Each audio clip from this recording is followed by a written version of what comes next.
પ્રાર્થના સંદેશ ન્યૂઝમાં આપનું સ્વાગત છે। મહુધા અને કપડવંજ તાલુકાના 200 જેટલા કોંગ્રેસ કાર્યકરો ભાજપમાં જોડાયા।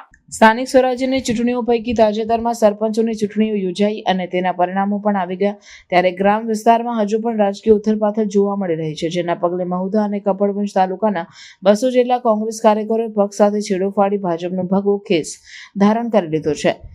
ખેડા જિલ્લા ભાજપ દ્વારા નડિયાદ મુકામે કમલમ કાર્યાલયમાં સૌને આવકારવામાં આવ્યા હતા। મહુધા તાલુકાના વાસણા ગામ અને કપડવંજના ચીપડી ગામના 200 થી વધુ કોંગ્રેસ કાર્યકરો ભાજપમાં જોડાયા હતા। દેશના વડાપ્રધાન નરેન્દ્રભાઈ મોદીની વિકાસની રાજનીતિથી પ્રેરાઈ આ કોંગ્રેસ કાર્યકરોએ ભાજપમાં જોડવાનો નિર્ણય કર્યો હતો। ખેડાના સંસદ સભ્ય દેવુસિંહ ચૌહાણ, ધારાસભ્ય પંકજભાઈ દેસાઈ, ખેડા જિલ્લા ભાજપ પ્રમુખ નૈનાબેન પટેલ, મહુધા ધારાસભ્ય સંજયસિંહ મહેડા સૌએ આ કાર્યકરોને ભાજપના ઉમળકાભેર આવકાર્યા હતા। મહુધા તાલુકાના વાસણા ગામના વિકાસ માટે આ પ્રસંગે ખાતરી આપવામાં આવી। રિપોર્ટર પ્રતિક ભટ્ટ, નડિયાદ।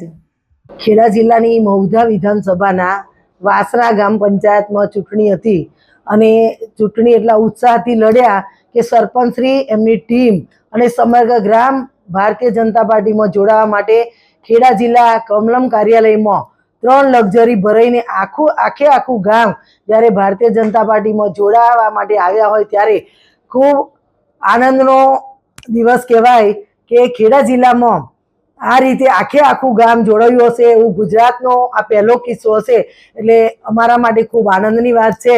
અમારા ભારતીય જનતા પાર્ટીમાં એક વિશેષ એક પાંખ ઊભી રહી એવું કહેવાય એવું ખેડા જિલ્લાનું વાસણા ગામ ભાજપ સાથે જોડાઈ અને ભાજપમાં ખૂબ સારું આજે ઉત્સાહ સાથે એક વધારો થઈ રહ્યો હોય ત્યારે ભારતીય જનતા પાર્ટી પરિવારમાં અમારા સાંસદશ્રી, ધારાસભ્યશ્રીઓ અને મારા પ્રભારીશ્રીએ જોડાણમાં ભાગ લઈને બધાને આજે જોડવાનો કાર્યક્રમ કર્યો। પ્રાર્થના સંદેશ ન્યૂઝની તમામ લેટેસ્ટ અપડેટ્સ માટે ચેનલને હમણાં જ લાઈક, શેર અને સબસ્ક્રાઇબ કરો।